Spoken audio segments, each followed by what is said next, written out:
Okay, mga nakikinig, andito na naman tayo. October 28, Monday, Magandang hapon sa buong Pilipinas, mga nakikinig at nanonood. Andito na naman ang Tambalang Juan Magdalena at Needs You sa lakbay, pagbabago at healthy living.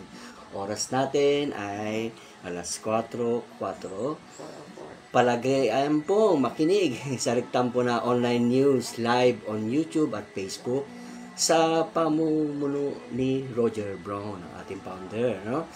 Ang lakbay sa pagbabago ay kakaibang programa na matalakay sa buhay ng tao patungo sa dalisay na pamumuhay. Kasama natin, tulad na sinabi ko, si Ma'am Nitz, isang CA Naturopathy Practitioner, Certified Acupuncturist at inyong lingkod, Juan Magdalena, columnist dito sa Rektampo na News.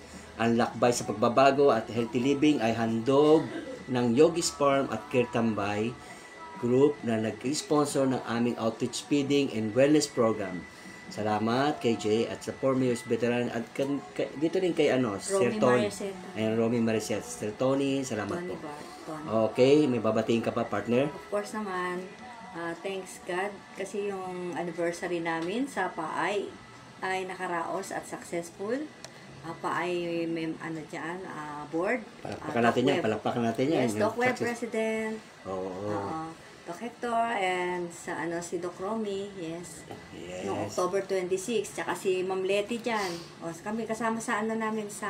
Yan ba yung sa may Aberdeen Court? Aberdeen Court. Kasama ko dyan sa table sila Jackie Lu, si Bien, ayan, sila Arnie. Ayan, okay. Kasama ko. Sa colleagues ko, mga ako pang chillis na kasama namin nung last na nag-wellness program naman kami sa Lukban, Quezon. Sa may mismong municipal hall ng Lukban. Kahit na umuulan, dinayo naman kami. Salamat. Kala ko nga lalangawin tayo doon. Salamat sa mayor. Sino nga ba yung mayor? Agustin Villaverde, Asa saka sa vice mayor. Nag-organize ng natin, wellness, si Ma'am Cynthia. At Aji, Ajita, yung kanyang asawa. Yes. Yes, oo. Sila Sir Danilo, yung mga kasama ko dyan, nag-acupuncture. At hindi lang yan, kasama natin na Rektampo na group media, si Roger Brown at si Jamila, Jamila. Oo, talaga namang nakisama ang ulan. Kasi bumabagyo nung time na 22, nandun kami.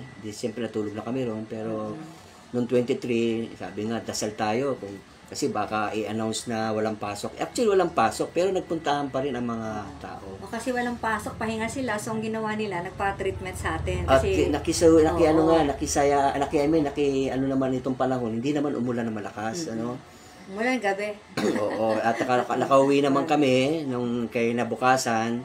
At ito naman, nakikiramay naman namin sa maapektado ng Bulacan, ng bagyo nito. Ni Christine dito sa bayan ng Batangas, sa may Talisay, Kasama natin dyan. Sa Barangay Sampaloc, kung saan talaga may 17 na ang nahukay na patay dyan, landslide, natabunan ng bahay, at mayroon pang 4 na hinuhukay, Alam ko, nandun pa sila ngayon sa eskwelahan. Area, kasi hindi pa sila nakakabalik sa kanilang bahay. Tinanungan natin tong kaibigan nating media na si Herlin, saka si Russell, mag-asawa, na first time nangyari sa kanila yan, na talagang nagkaroon ng landslide dyan sa lugar na tinitirikan ng bahay nila, nalubog ang bahay nila.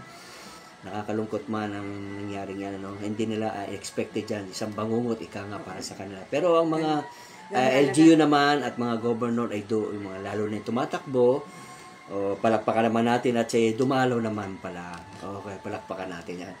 At nagbigay naman ng mga ayuda. Naman talaga, di ba? Hindi ina-announce, biglang malakas. Yan pero pag in-announce, biglang mahina naman. Hindi natin alam. Yan nga, sabi nga natin, nature arrangement talaga yan, So, sa ganitong climate na mainit, malamig, Sa climate na ganito, kailangan meron tayong advice dyan. Sige, advice mo nga, ma'am. Okay. Kailangan malakas yung resistensya kasi siyempre para yung immune system natin malakas, kahit na bumabagyo dyan, maulanan ka. Hindi ka magkakasakit. Pero kapag naulanan kayo, kailangan yung maligo, mga dyan. Yan, technique yan. Natin, nakikinig. Pag naulanan kayo, kasi siyempre, biglang lamig yun, maligo kayo na medyo mainit-init, Hindi, yung pawis at yung mainit at lamig, nag-stick doon sa likod nila, sa kanilang mga damit. So, kailangan maligo ng maligamgam para medyo na presko.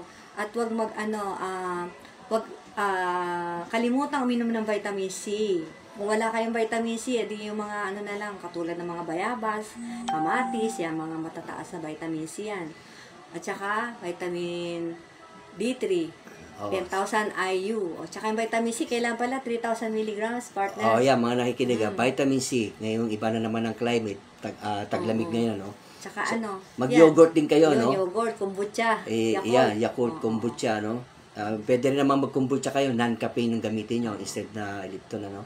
Teka pala, partner, magpati muna tayo sa mga... mga bumabati tayo kay medyo Vic marami Pavilion, watching, Hello, ma'am. Magaling magluto yan. Si Mitra sa kanyang cake sa Jax, kay Ray Disos, isa sa mga supporter din ng ating mga outreach program, lalo sa Payas, Kakaroon na naman tayo, Ray, ng programa rito, Pero malapit na tayo. Si Wilma, Okay, si Wilma, hello. Kumusta rin? Kasama namin yan si Wilma sa, yan talaga namang loyal yan. Every, kami wellness dito sa Dasma, sa Silang, sa BGMP, andyan kasama natin si Wilma. At saka yung dati kong kaklase, si Teresa Batol. Teresa Batol Angeles. So, for watching. Ito na naman ang pag-uusapan natin, ang panglimang issue natin sa social problem na atin lang pinapasa sa manonood. Salamat sa aking ama na si Chris Butler, world-renowned teacher, philosopher.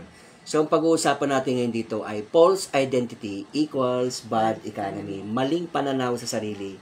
Ang epekto nito ay bad economy. So, malalim yan, Anong kilalaman ng maling pananaw sa sarili? Maling identity. Maling identity. Tapos, identity mo. maapektuhan ang economy natin. Paano kaya yan? So, kaya nga sinabi ko sa inyo itong programang Lakbay sa Pagbabago ay napakalalim na topic to, So, makinig lang po kayo kung may mga katanungan kayo, So, lately nga, napag-usapan natin before, ang dahilan bakit ang mga taong malulungkot o ang taong anxiety, frustrated, pero ay nalululong sa droga, Kasama ng pagka-addict sa alcohol, Ganon din ang mga taong walang iniisip kundi ang mawala na lang sa mundo. Yung suicidal, analysis, Kaya kumakalong sa mga matitinding droga like heroin, shabu, ito lang nakikita nilang paraan para makalimot sa pagdurusa. Ayon nga sa espesyalista, kahit mapaligal man yan o legal na paggamit ng droga, yan pa rin ay nakakasama sa kalusugan. Libo-libong namamatay dyan sa paggamit ng mga sinasabing gamot na heroin, barbiturates, stimulants, tranquilizer, and other narcotics drugs. Yan nga ang 7th most common cause of death sa edad na 10 to 19 years ayon sa espesyalista sa Amerika at dahil nga sa paggamit ng mga bawal na gamot na apektuhan ang pag-uugali ng mga tao. Di ba? Sobrang epekto na kasi parang nababaliw na ba tawag doon? Oo. Kasi yun ang epekto ng drugs lalo na kapag wala kang kinain. Yes. Ganun din naman pag gutom tayo tapos iinom ka ng kape. Ang lakas ng tama ng masyadong masigla Mataas yung adrenaline. Hindi ka makatulog, yung pa kayang droga, So, katulad nga sinabi ng pag-uugali ng tao, nakakagawa ng krimen o tulad ng pagnanakaw, pagpasok sa bahay, mga kotse, awayan, road rage, gulo. Yan ang nangyayari, lalo usually common dito sa karaoke. Maya-maya nagkakantahan lang, maya-maya nagsaksakan na, di ba? O yung mga kapitbahay natin dati, di ba naalala mo? Huwag mo nang bagitin kung saan lugar yun. Talaga naman nagsusuntukan na sila. Hindi, enjoy sila. Kasi inom sila ng alak. Maya makita mo, naghahabulan ng pana pa doon. Okay, tapos meron din yan, may mga issue pa na, siyempre, kumpare, natutulog, merong ang kanyang kumare, na tipong-tipo pala niya, ayaw may rape na nangyari kasi, may kasamang droga, So, yun ang epekto ng mga... Pero meron akong i-share partner. Yung dati kasi yung sa Bulacan, doon sa ng tatay ko, pinaka nila doon. Kasi siyempre, pagod sila sa pagtatrabaho ng 3 araw, 5 araw, ang magtitipon-tipon sila ngayon. Ang kaligayahan nila ay mag-inuman at mag-yosi, ganyan, kwentuhan. Yan ang common after ilang time, hindi sila umabot ng 50 years old Ayun. Ganun tegi kagad Kaya nga, enjoy mo raw yung fruits of labor mo. Ganun. Pero ang epekto naman, sagad to the bone sa may pag-inom, magdamagan, ayan, nangyayari. Katulad lang, dito lang, last week sa eskwelahan, sabi nung guardian na nakausap ko, Si nanay, mukhang ano yan, bata pa. Oo, nag-inom daw maghapon, sobrang stress. Oo. Hindi na nagising. So, yan po nakakalungkot, ano. So, apekto ng yan, yung, doon tayo kumakalong sa alak, sa drugs. Oo. Kaya yan nangyayari. So, after these years, ano, kahit na ang Rolling Stone, no, yung sikat na kumakanta ng I Can Get No Satisfaction, no, yung kanta nilang naging popular, umano na maraming pera, ano. Kailan ba yan time na yan? Yung 19 I Can't Get No Ay, Satisfaction? ano yun, 1970 pa yan. Yung Paborito mo yata yes, yun. siyempre, Rolling Stone yan eh. Rolling Stone. I Can't Get Naalala ko No. dati nun eh. Oo. Nung nagliligaw ka pala sa akin. Oh, naku, napagit ko pa yung Rolling panili. Stone. Oo. May bato pa siyang That's how strong my love is. may Oo, bato pa. kasi si Commander, nabanggit tuloy, nangligawan sa pamagitan ng Rolling bato. Stone. That's how strong my love is. Kaya naman nabato ko niyan, no? So, I can get no satisfaction. No matter how much pleasure or sensual pleasure meron sila, they always want more. So, walang satisfaction. Endless o walang katapusan ng kanilang desire, no? Kagustuhan, no?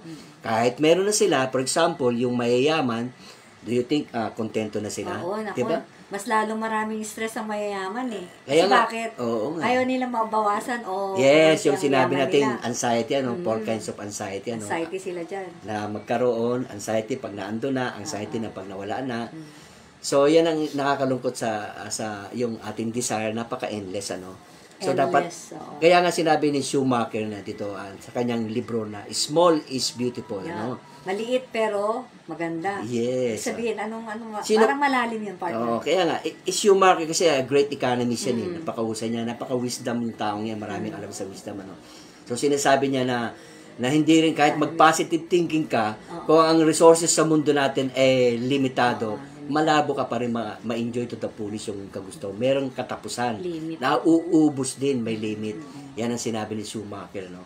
So, mahusay na ano yan. Kung kayo nagbabasa, pakinggan nyo, si E.F. Schumacher talaga ay mahusay na economist yan. So, no? ibig sabihin, kahit anong dami mong makamta na kung ano man yan, material na bagay, limit lang. Kasi minsan, di ba, Yes. yung kunwari mayaman ka or malakas ang kita mo sa isang negosyo, biglang nawawala rin kasi meron tayong mga calamities katulad ng mga bagyo, baha, yes. di ba? Nagpaplano ka. Ang ganda ng plano mo, sakay ka sa kotse, biglang inaabot ka sa bahay dyan sa Sampaloc, kita mo, sitting pretty. Like my sister, yung sa kanyang company, sa ano? Cavite, Oo, na kontento pa siya na nag-check sila na uy, grabe na ang nangyari sa Batangas, grabe na nangyari sa Quezon. Yung pala, sila rin pala. Madadali rin pala yung shop nila. No? Hindi ko na bagatin ang pangalan kasi ayan na nangyayari. Hindi ka pwedeng mag-complacent sa buhay mo na relax-relax ka lang, mamaya andyan na pala yung dilubyo. Tsaka No? parang may nakatakda lang sa isang tao ito lang yung sa'yo. Yes. So, kung hindi mo kailangan talagang So, dito mo masasabi lang talaga na ang materialism ay hindi magkakasya sa mundo na ito. Kasi limitado lang ang maaring magkasya. Maliit lang ang mundo natin, ano, temporary pa. Yung mga resources natin ay limited lamang. Kaya nga ba, 'di ba? Kaya nga nagkakagera, 'di ba? Oo. Kasi gusto ng bawat isang bansa na madagdagan yung yaman nila.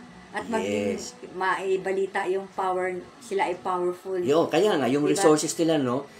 Gusto nagdagan nila. Kagaya ng langis, yung fossil oil, ano yun? Fossil oil. Yan. Yan ba yung mga diesel, ganyan? Yung fossil oil kasi, ayon dito, kaya nga yung mga tao na nagkakaroon ng sakupan sa gusto nila i-conquer, katulad ng nangyari ganyan dito sa Spratly Island, sa Scarborough Affair, gusto talagang makuha yung island na yan. Kasi, maraming dyan hindi natin masabi, may fossil oil yan, kasi itong fossil oil, itong renewable energy yan, yan ang source ng coil, ano? Coil? Coil yan, yung source, natural product, derived gas, petroleum, crude oil, yung crude oil na yan ang nagtatransform to motor gasoline, ano? So, yan yung coal product naman, yung fat and fuel, coal tar, yan ang dahilan kaya gusto nilang makuha ang isang bansa o ang isang island dahil may natural resources diyan. So ibig sabihin talaga materialistic yung idea na ginagawa ng tao. Kaya hindi yung gusto nilang hindi lang yung maging powerful sila paano na magaling sila. Hindi yon. Yung natural resources ang gusto nilang kunin diyan, ano.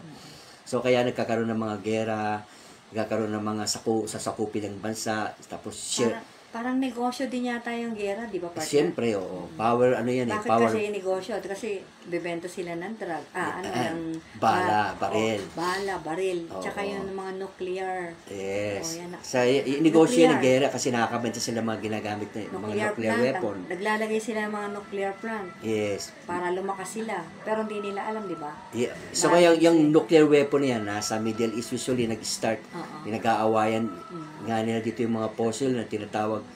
Katulad na sinabi ko sa inyo kanina, ano nga ba yung fossil oil na yan? Yan yung mga oil na ginagamit, ano? Pero ano ba magiging epekto nitong mga nuclear weapon na to? Yan, yung sa nuclear Yung power. waste nito, hanggang sa anak ng anak natin, magsasuffer dito sa nuclear. Maishishare ako yung isang amo ko dati doon Yes. sa may dormitory nandun sa Japan. Nagka-stage 4 cancer, di ba? Kasi sa Japan mayroong mga nuclear plant. Oo nga. Yun. Oo nga. So, yun. Hindi niya alam na yun ang dahilan, isa sa dahilan, kaya siya nagka-cancer. Malakas naman siya pero bakit nagka-cancer? So, yung dahilan yung mga Yan nga ang epekto ng ano. Kaya minsan ano ba talaga ang gusto, nuclear. diba? Sabi nga nila, ang nuclear plant, medyo malalim na subject to, no? Pero ang pinupuntos lang natin dito, yung hindi talaga yung kagustuhan mo ang dahilan para tayo ay sumaya. Yung materialism pa rin pinupush dito eh. Kaya gusto natin yung mga mababang energy, magandang ilaw, murang halaga ng ilaw, para makapag-enjoy to the So, ano ba ang ugat ng kanilang kagustuhan na mag-desire sila na yan mamayang masatisfy yan yan ang enjoy. yes. Mamaya pag-usapan natin yan. Katulad nga sinabi natin dito na ang epekto ng health hindi lang sa health natin na natin ngayon ano, yung generation natin epekto nitong sinasabi nila na nuclear power no. Maraming may gusto niyan pero isipin niyo muna ang status sa mga epekto nito. Hindi natin sinasabing masama, hindi natin sinasabing mabuti, pero yung epekto, yung waste na in the long run. Hindi natin maabutan siguro yon yung mga siyempre, natin. anak ng anak mo, ilang generation na pero yun. ano nga ba ang puntos nito? Okay, sige, to gain more kaya muna, materialism. Bati muna tayo, marami nang Yes, at kay Jongjong Coloma, yes sir, kumusta po? Kay Ning Orellala, at kababayan natin sa Del Gallego. Nabaha rin yan, ano? Ang Del Gallego na, hindi mo binabayan, binari niya, no? Natutuwa naman ako sa municipal police station dyan sa Del Gallego, kung saan yung mga truck dyan ay talagang binibigyan nila ng pagkain. Stuck na sila, almost 4 to 5 days na yung truck dyan. Pero di ba bumaha siya Camarines Sur sa Bicol? Di ba dyan? Hindi masyado, pero mataas kasi yung Del Gallego. No? Sino ang nabaha? Alam ko. Ang nabaha doon kasi papasok sila sa Sorsogon, papasok sila sa Naga. So doon muna sila nag-stop over sa Gallego. Kaya naman ang mabubuting kapulisan dyan ng Manila Municipal Police Station, okay, tumulong na mapakain yung mga driver dyan. Hindi naman nila kagustuhan yan, no? So, maganda naman yung pagtulong talaga sa kapwa, andun pa rin, ano? Okay, kumusta? Okay. Kumusta daw bagyo? Okay lang. Hindi naman masyado kami rito. May bagyo dito sa bahay? Oo. Yung tulo. Oo, yun. Bagyo rin, tumutulo rin. Kahit may itsurang magandang bahay, tumutulo. Marami talagang problema kahit saan. Kaya, maging ready tayo. So, ito nga, oras natin ay 4:15. Hindi. 4:20. 4:20 na, okay. Ito sa laptop ko, 4:15. Okay. So, tandaan po natin, paano mo ba masasatisfy sarili mo? Hindi mo nga masasatisfy ng material na pagkain ng sarili natin, ano? Kahit kumain ka ng kumain, ano? For the pleasure of your body, ano? Limit lang yung tiyan mo. Limitado, ano? Alam mo ba ginagawa ng iba? Kasi sa kagustuhan nilang enjoy yung pagkain. Pinapasukan nila, pinapasukan yung bibig nila. Yung daliri nila, pinapasok. Para isukan nila. So, enjoy pa rin siya kahit pa rin nakain. Yung mayayamang nagsasayang ng pera yan, no? Yung mga mayayamang bansa yan, no? Kakain to the... Hindi lang sa bansa, dito sa atin, sa Pilipinas, may mga ganyan. Oo, kakain, masarap. Masarap masarap kumain Oo. Papasukain nila. Para lang, tapos kakain na naman sila. So talaga yung senses lang inaano, no? So waste of time, waste of money, no? So ayon nga kay Schumacher, mga consumer daw ay parang mga addict, na tao na sobrang kalungkutan ay kumakanlon sa droga ay walang pagkakontento. Ito ang problema diyan, Sa third world countries, sa sinasabi na nakakatawa pa na pag nasa iyo na lahat, ay siguradong sasaya ang buhay mo. Oo. 'Di ba? Makikita mo 'yan sa sa commercial, sa billboard naka-advertise na sobrang saya ng tao dahil ando na lahat. Kailangan niya. Tapos pag nakuha niya na yung gusto niya, tuwan-tuwa siya, alapap yung saya niya. Nakita mo sa commercial, 'di ba? Lungkot na lungkot, tapos biglang pag nakakain. Pizza pie.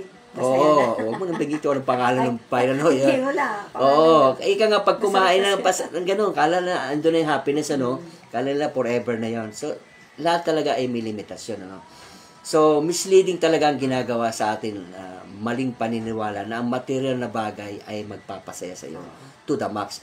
Labanan ito ng mayaman sa mayaman, mayaman sa mahirap, at mahirap sa mahirap.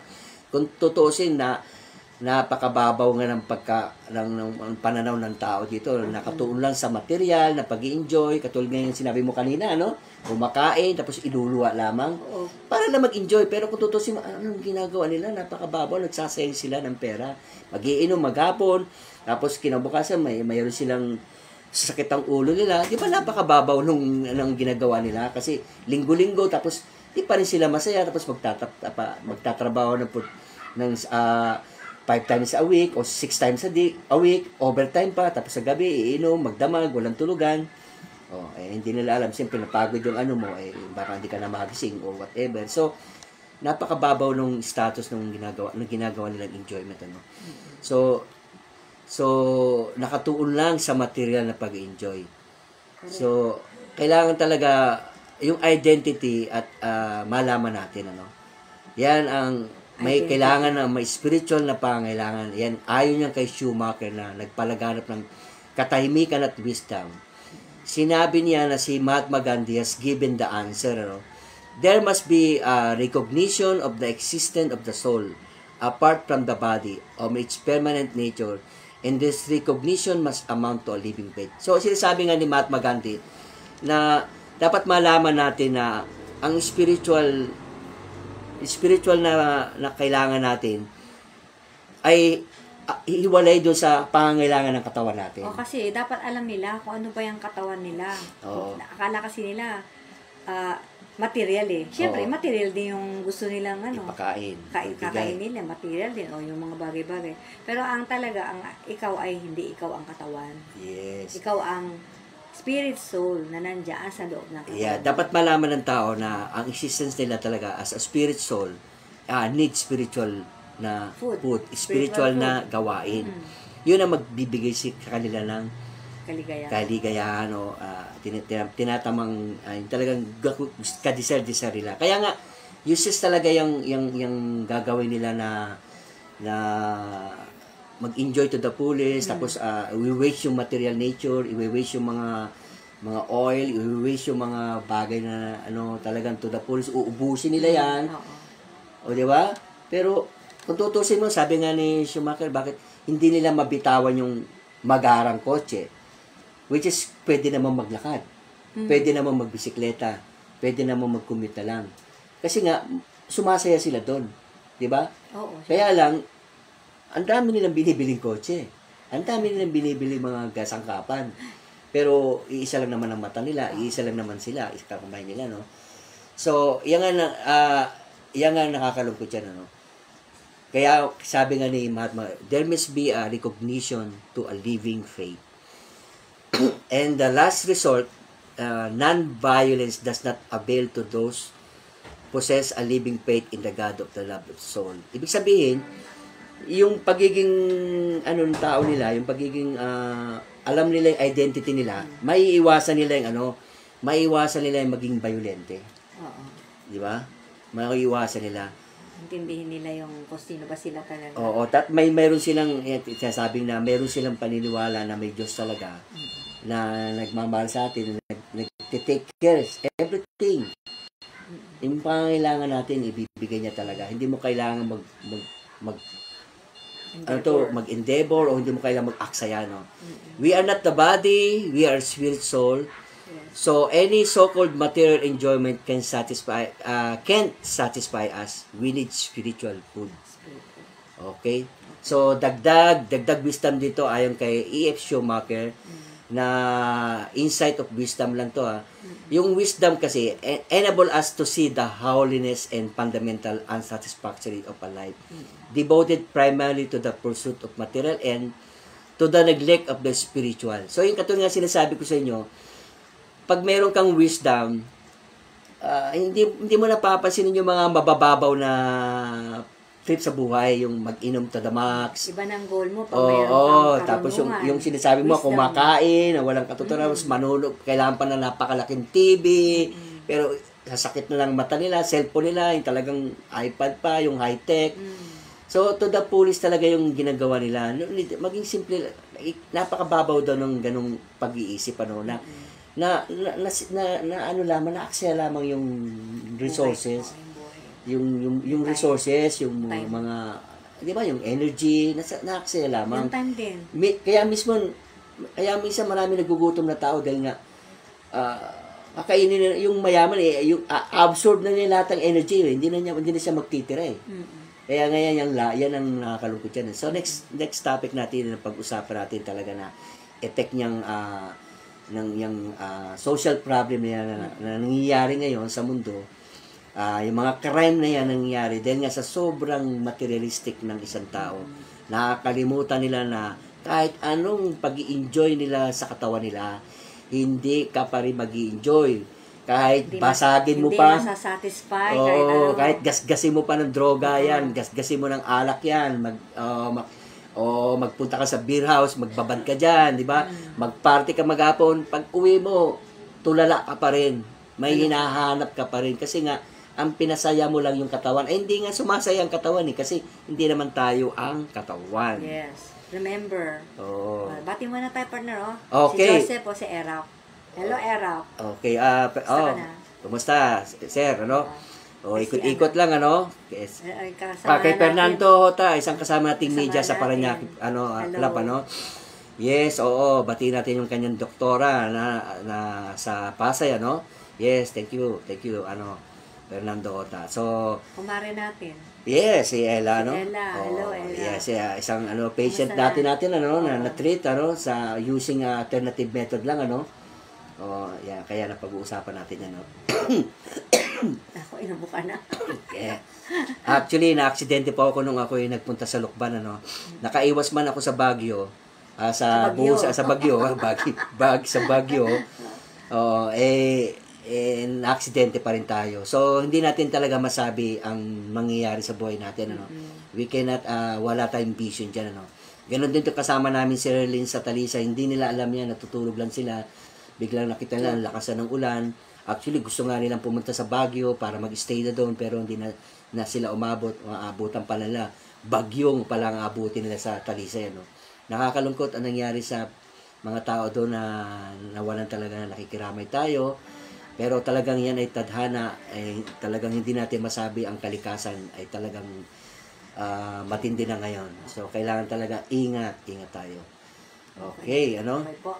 So, hanggang doon lang po, ano? Meron pala akong babatiin. Batiin mo na, habang may oras pa tayo. Si Dr. Cecil Chu, dyan sa Bulacan. Pag malapit kayo dyan, pumunta kayo every Tuesday, meron silang clinic. 9 to 4. Yan. Baka gusto nyo magpa-treatment, alternative.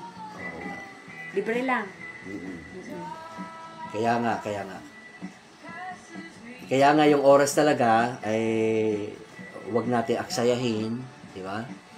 Wag gawin sa mga mabababaw na na paraan.